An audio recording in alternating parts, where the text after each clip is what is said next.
आपण पाहताय न्यूज 18 लोकमत। अनाथ आश्रम या आजच्या आमच्या विशेष वृत्तमालिकेत आपल्या सगळ्यांचं स्वागत। आश्रमच अनाथ झाले आहेत असं काही ठिकाणी दिसतंय। पाहूयात याच संदर्भातला एक विशेष वृत्तमालिका। पालघर जिल्ह्यात आपण जाणार आहोत। सुरुवातीला 22 बालगृह इथे आहेत। कोरोना काळामुळे 90 मुलांना त्यांच्या घरी पाठवण्यात आलंय, त्यामुळे त्यांच्या सुरक्षेचा प्रश्न सुद्धा ऐरणीवर आलाय। 18 वर्षांनंतर बालगृहातून बाहेर पडलेल्या मुलांच्या समस्या सुद्धा विचित्र आहेत। दरम्यान त्यावर उपाययोजना करण्याची मागणी संचालक विजय सराटे यांनी केली। त्यांच्याशी बातचीत केली आमचे प्रतिनिधी विजय देसाई यांनी। पालघर जिल्ह्यामध्ये 22 बालगृह आहेत, त्याच्यातील 10 जे आहेत ती मान्यता प्राप्त आहेत आणि 10 जे आहेत त्यांना मान्यता प्राप्तीसाठी त्यांनी अर्ज केलेला आहे। तर 2च जे असे बालगृह आहेत की त्यांना शासन अनुदान देतं, बाकी जे आहेत त्यांना अनुदान मिळत नाही।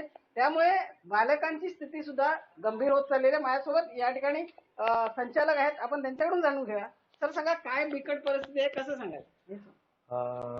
पालघर जिल्ह्यामध्ये परिस्थिती जी आहे कोरोना कालावधीमध्ये, विशेषतः आमचा हा पालघर जिल्हा हा आदिवासी जिल्हा म्हणून आहे।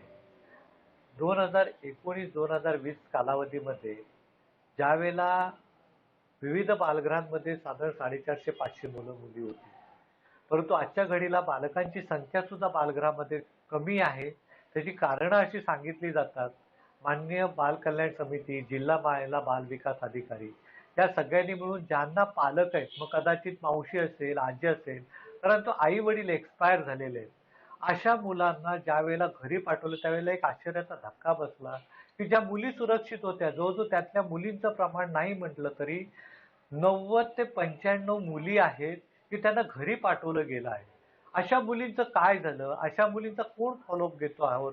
आता मध्ये DCPOना आदेश दिले गेले होते, मान्य उच्च न्यायालयाने आदेश दिले होते, सर्वोच्च न्यायालयाने, की ह्या मुलींना तुम्हाला ज्यांना बालगृहातून घरी पाठवलेलं आहे या मुलांची करोना अवस्थामध्ये त्यांची स्थिती काय आहे, परिस्थिती काय आहे।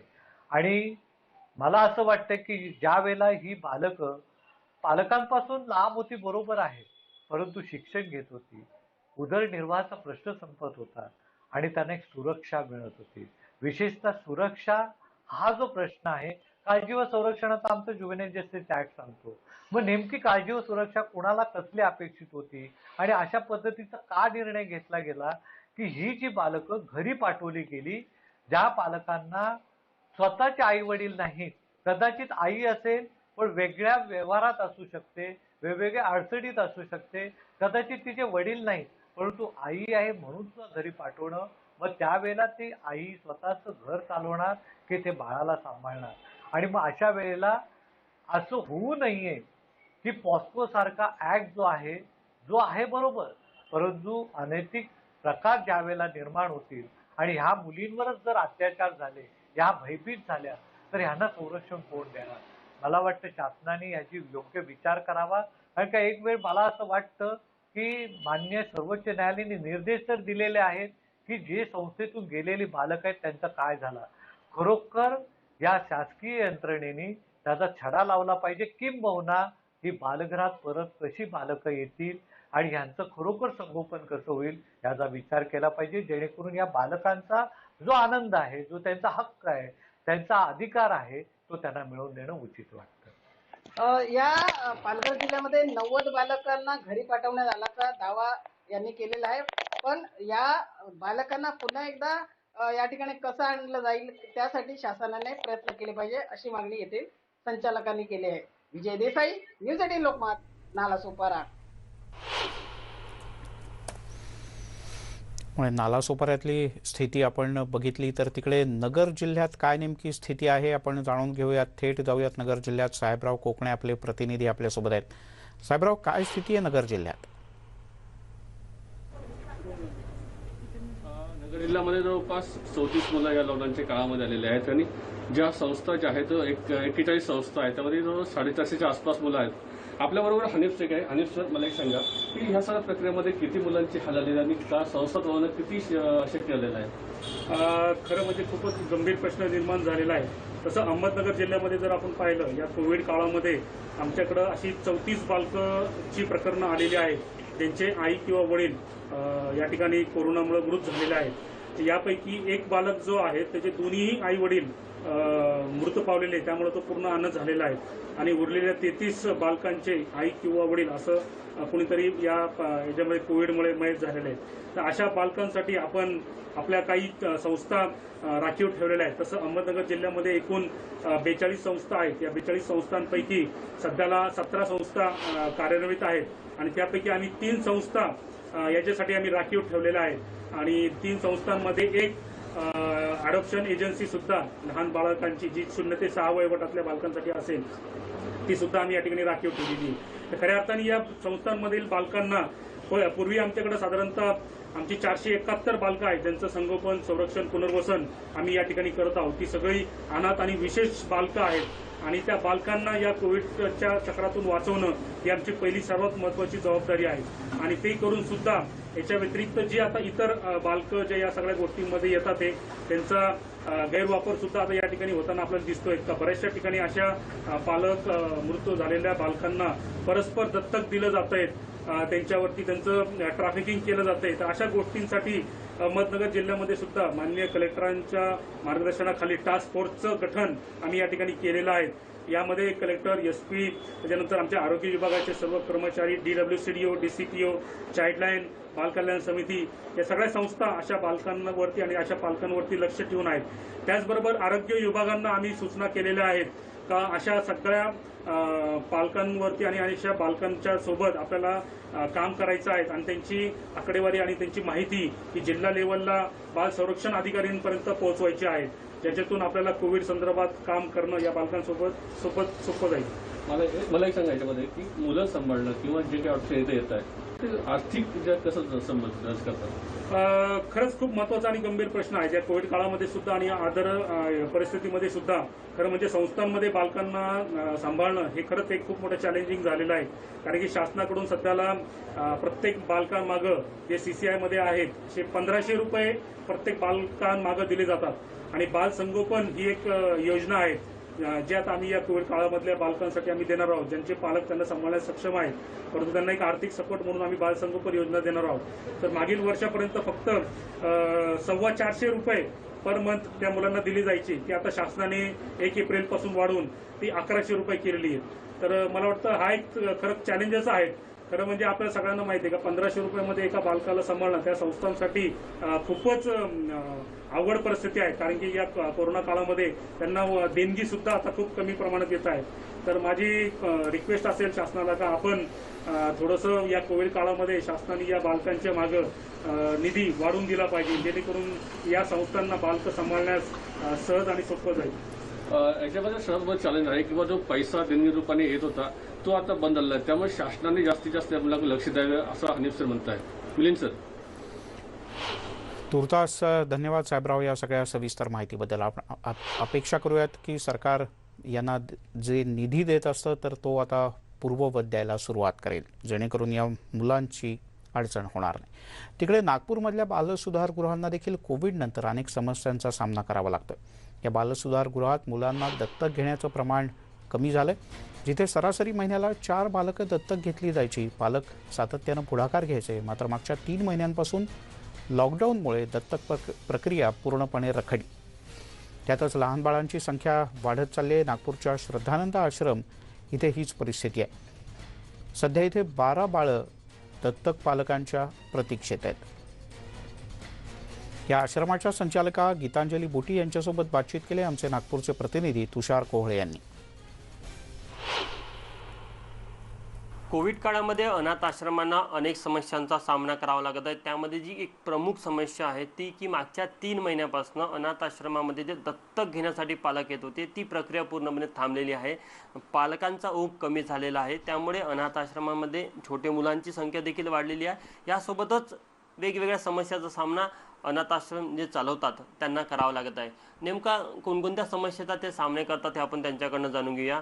नागपूरचं जे श्रद्धानंद अनाथ आश्रम आहे त्यांच्या संचालिका गीतांजली बुटी मॅडम आपल्यासोबत आहे. मॅडम, पहिले तर मला सांगा की दत्तक प्रक्रिया रखडलेली आहे. आधी कशा प्रकारचा एक फ्लो पाहायला मिळायचा आणि आता सध्या काय स्थिती आहे? पहिले दत्तक 4 बाळं जायचे महिन्यातून दत्तक याच्यामध्ये आणि आता लॉकडाऊनच्या याच्यामुळे जे अडॉप्शन करता जे पेरेंट्स आहे ते फ्लाईट फॅसिलिटी नाही आहे, तर त्याच्यामुळे तेही येऊ नाही शकत. समजा या राज्यामध्ये उघडलं पण दुसऱ्या राज्यामध्ये इट्स अ सेंट्रलाइज प्रोसेस, त्या राज्यामध्ये उघडत नाही, त्याच्यामुळे ते लोक येऊ नाही शकत. इथे हॉटेल फॅसिलिटी नाही आहे. दुसरी गोष्ट, आमच्याकडे बाळांची संख्या आता लॉकडाऊनच्या याच्यामुळे 21 बेबीज एका काळात होते आणि ते सांभाळायला नर्सेस, जे 4 नर्सेस आणि 4 दाया पहिले होत्या, आता काय झालं की नर्सेसला बाहेर जॉब मिळत आहे कोविड वॉर्डमध्ये जास्ती पगारामध्ये, तर ते 2 नर्सेस सोडून चालल्या गेल्या. जे काही आहे ते 2 नर्सेस आणि 2 दायावरती आमचं चालू आहे. मी आणि माझी सासू डॉक्टर निशा बुटी त्या सेक्रेटरी आहे. आम्ही लोक व्हिडिओ कॉलवरती आमचं चालू असतं ते. आणि सध्या काही डोनेशन पालकांचा फोन येतो ॲडॉप्शनसाठी, सध्या काही येत आहे पालकांचे फोन येतात की आमचं बाळ कसं आहे, आम्हाला लाईव्ह दाखवा, कसं पण कसं दाखवणार, कसं आम्ही, त्याच्यामुळे ते पण त्रास आमच्याकडे आहे. कारण जी रेसिडेन्शियल वॉर्डन आहे ती 82 मुलं आहे आमच्याकडे, ती हे सांभाळेल, कुकिंग सांभाळेल किती, बाहेरचं सांभाळेल किती, फोनवरती करेल. 10th आणि 12th मुली होत्या, ते सगळं त्यांचे लिंक पाठवत होते स्कूलवाले, त्यांचं ते प्रोजेक्टर ते चालू करायचं, ते सगळं म्हणजे खूप. आणि स्टाफ कमी, 25% स्टाफ बाहेरचा, तर मध्ये तर बिलकुल स्टाफ येत नव्हता. तर ते इतक्या छोट्या स्टाफमध्ये आणि सगळं इतके 82 मुलांचं खूप सांभाळणं अवघड झालं. डोनेशनवर काही परिणाम झाला या काळामध्ये? पहिले जे डोनेशन आता काय बाहेरचं आम्ही अलाव नाही केलं आहे, जेवण अलाव नाही केलं आहे, कारण आम्हाला पण थोडं काळजी आहे मुलांची, रिस्क फॅक्टर जास्ती आहे, त्याच्यामुळे ग्रॉसरीज तुम्ही पाठवून द्या. पण लॉकडाऊनच्या याच्यामध्ये डोनेशन येत नव्हतं. ग्रांट आहे, ग्रांट इज, पण यू ऑल नो की grant is always less and it is always late. जे काही होतं ते डोनेशनवरती चालतं, पण डोनेशन पण एका काळात कमी झालं होतं, आत्ता पण कमी आहे, पण तरी चालतं आहे. आणि नागपूरचे लोकांशी मी खरंच थँकफुल आहे की त्यांनी खूप आम्हाला साथ दिलं. तर आपण बघू शकतो की नागपूरमध्ये जे अनाथ आश्रम आहे, श्रद्धानंद अनाथ आश्रम असो किंवा इतरही अनाथ आश्रम असो, या सर्वांची जवळपास परिस्थिती सारखीच आहे. त्यांना दान करायचं आहे, त्यांच्यासाठी एक चांगला पर्याय आहे की ते इथे दान करून एक समाजाची, त्यांचं जे काही ऋण असेल ते फेडू शकतात आणि समाजसेवा देखील. आपण पाहताय न्यूज 18 लोकमत. ओबीसी समाजाला मोठा धक्का बसल्याचं बोललं जात आहे, कारण स्थानिक स्वराज्य संस्थेतलं आरक्षण हे रद्द करण्यात आलेलं आहे. एवढंच नाही तर या संदर्भात राज्य सरकारनं सर्वोच्च न्यायालयात जी याचिका दाखल केली होती ती याचिका सुद्धा फेटाळण्यात आली. या क्षणाची सगळ्यात मोठी आणि महत्त्वाची बातमी, राज्यभरात झालेल्या ग्रामपंचायतीच्या आणि अन्य स्थानिक स्वराज्य संस्थांच्या निवडणुकांमध्ये ओबीसी आरक्षणाच्या माध्यमातून अनेकांनी निवडणूक लढवली होती, पण हा मुद्दा थेट सर्वोच्च न्यायालयापर्यंत पोहोचला होता. सर्वोच्च न्यायालयानं ओबीसींचं स्थानिक स्वराज्य संस्थांमधलं ग्रामपंचायतीच्यातलं आरक्षण रद्द ठरवलं होतं. याला राज्य सरकारनं सर्वोच्च न्यायालयात आव्हान दिलं होतं, पण सर्वोच्च न्यायालयात झालेल्या सुनावणीच्या दरम्यान राज्य सरकारची ही पुनर्विचार याचिका सुद्धा फेटाळण्यात आली आहे. आणि हा महाराष्ट्रभरातल्या ओबीसी घटकांसाठी मोठा धक्का असल्याचं मानलं जात आहे. प्रणाली कापसे आपल्या प्रतिनिधी आपल्यासोबत आहेत. प्रणाली, सर्वोच्च न्यायालयाचा मोठा निर्णय.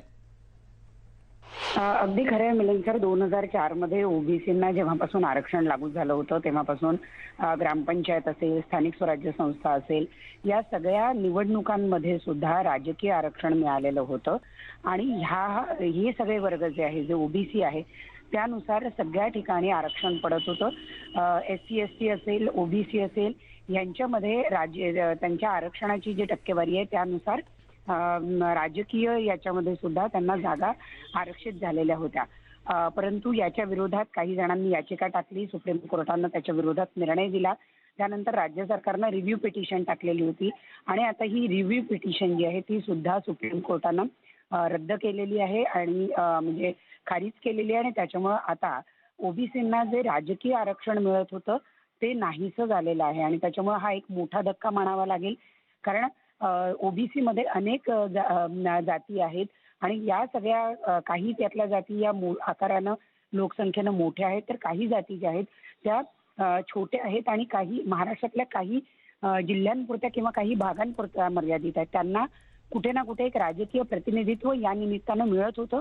परंतु आता हे आरक्षण रद्दबातल झालं असल्यामुळं ह्या समाजाचं प्रतिनिधित्व, राजकीय प्रतिनिधित्व आता यापुढे दिसणं थोडंसं कठीण होणार आहे आणि त्यामुळे ओबीसीला एक मोठा धक्का या निमित्तानं मिळालाय असं आपल्याला म्हणता येईल. प्रणाली, या संदर्भात काही नेत्यांशी तुझं बोलणं झालं, काय प्रतिक्रिया येत आहेत? आपल्या अजून जे ओबीसीचे मोठे नेते त्यांच्याशी फारसं बोलणं झालेलं नाही, परंतु हा एक खूपच मोठा धक्का म्हणावा लागेल. कारण या गेल्या 15 वर्षामध्ये एक मोठं राजकारण आणि एक ओबीसीतले अनेक नेते स्थानिक पातळीवर असेल, ग्रामपंचायत पातळीवर असतील, मोठे नेते निर्माण झालेले होते. ते त्या त्या भागामध्ये त्या त्या समाजाचं प्रतिनिधित्व करत होते. एक मोठी काय म्हणू आपण, एक राजकीय फळी निर्माण झालेली होती, ज्याला या आरक्षणामुळे लाभ होत होता. आता त्यांना सगळ्यांनाच ते सगळेच एका रांगेत येऊन पोहोचलेले असल्यामुळे त्या सगळ्यांना आता आरक्षण मिळणार नाहीये आणि त्याचा एक मोठा फटका या सगळ्या घटकांना बसणार आहे. त्यामुळे हा एक खूपच मोठा पण राजकीय भूकंप आहे असं म्हणता येईल. हा सविस्तर निकाल आलाय का? कारण यात नेमक्या कोणकोणत्या घटकांना आणि कोणत्या कोणत्या स्तरावर, म्हणजे फक्त स्थानिक स्वराज्य संस्था म्हटलं तर त्याच्यात ग्रामपंचायतीपासून अगदी नगरपालिका, जिल्हा परिषदांपर्यंत सगळ्याच स्थानिक स्वराज्य संस्था येतात. या सगळ्यांचा समावेश आहे यात? नक्की मिलिंद सर, याच्यामध्ये अगदी ग्रामपंचायतीपासून ते स्थानिक स्वराज्य संस्थांपर्यंत सगळ्यांचा समावेश आहे. मुळात आज जे झालंय ती रिव्ह्यू पिटिशन रद्द केलेली आहे, जी राज्य सरकारनं दाखल केलेली होती सर्वोच्च न्यायालयामध्ये. याबद्दलचा निर्णय हा आधीच आलेला आहे आणि ही दुसऱ्यांदा रिव्ह्यू पिटिशन टाकलेली होती, जी आता रद्द करण्यात आलेली आहे. त्यामुळे आता राज्य सरकार या संदर्भात काय भूमिका घेतं? नाही, खरं आहे. आणि त्यामुळे हा आता एक मोठा पेचप्रसंग निर्माण झाला. एकीकडे महाराष्ट्र मराठा समाजाच्या आरक्षणाचा विषय शिगेला पोहोचलेला असतानाच, पुढच्या काही दिवसात मोठ्या आंदोलनाची शक्यता किंवा घोषणा असतानाच हा निर्णय सर्वोच्च न्यायालयाकडून आल्यानं मोठा